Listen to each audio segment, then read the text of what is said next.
नमस्कार दोस्तों, मैं advocate Chittaranjan Das, Bombay high court. दोस्तों, मैं आज एक स्टेटमेंट रिकॉर्डिंग के बारे में बता रहा हूँ, जो कन्फेशन है। सेक्शन 164 फॉर्मरली जो सीआरपीसी में था, क्रिमिनल प्रोसीजर को उसको न्यूली जो भारतीय नागरिक सुरक्षा संहिता, उसमें सेक्शन 183 में उसको कन्वर्ट किया गया है। तो इसमें रिकॉर्डिंग अथॉरिटी रहता है, वो सेक्शन में recording authority, voluntary confession, procedure, video recording और सेक्शन 6, ऐसे बहुत सारे प्रोविजन्स है।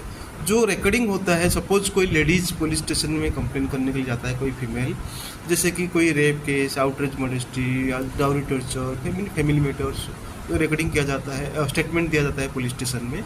पुलिस उसको तुरंत 164 रिकॉर्ड के लिए या 183 BNSS में रिकॉर्डिंग के लिए मजिस्ट्रेट के पास, जो मजिस्ट्रेट के पावर है, जुरिडिक्शन है, उनके पास भेज देते हैं स्टेटमेंट रिकॉर्डिंग के लिए।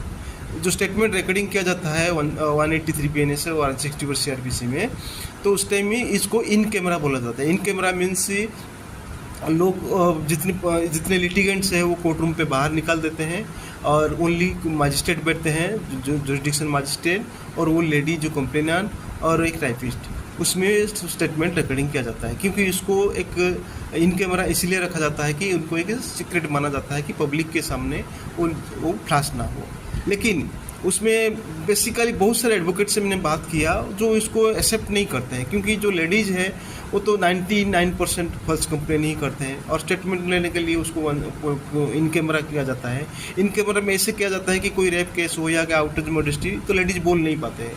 जब कोई लेडीज़ खुले आम मार्केट में, रेलवे स्टेशन में, पार्क में लड़कों के साथ एंजॉयमेंट करता है, सेक्सुअल भी एंजॉयमेंट करते हैं, बाहर आधे कपड़े में जो एंजॉयमेंट करते हैं, तो उस टाइम में उनको शर्म नहीं आता है। लेकिन जब मजिस्ट्रेट उनको स्टेटमेंट रिकॉर्डिंग करता है तो उसी टाइम में उनको शर्म आता है, इसीलिए वो इन कैमरा में रिकॉर्डिंग कर जाता है। और कोई जेंट्स अगर पुलिस स्टेशन में कंप्लेन करने के लिए गए तो उसका स्टेटमेंट रिकॉर्ड करने के बाद तो उनको 164 रिकॉर्डिंग के लिए, स्टेटमेंट के लिए उनको कोर्ट में भेजा नहीं जाता है, ओनली लेडीज़ को भेजा जाता है। तो ये एक पार्शियलिटी है। अगर पुलिस स्टेशन में इतने लेडीज़ को प्रेफरेंस दिया जाता है तो देश में जितने मिसिंग कंप्लेंट है, जो लेडीज़ लोगों का, जो लेडीज़ गर्ल्स, लेडीज जो गर्ल्स है या छोटे लेडीज है, जो बेबी लेडीज है, उनको जो मिसिंग कंप्लेंट होता है, तो वो मिसिंग कंप्लेंट इतना मिसिंग क्यों होता है? जो बार गर्ल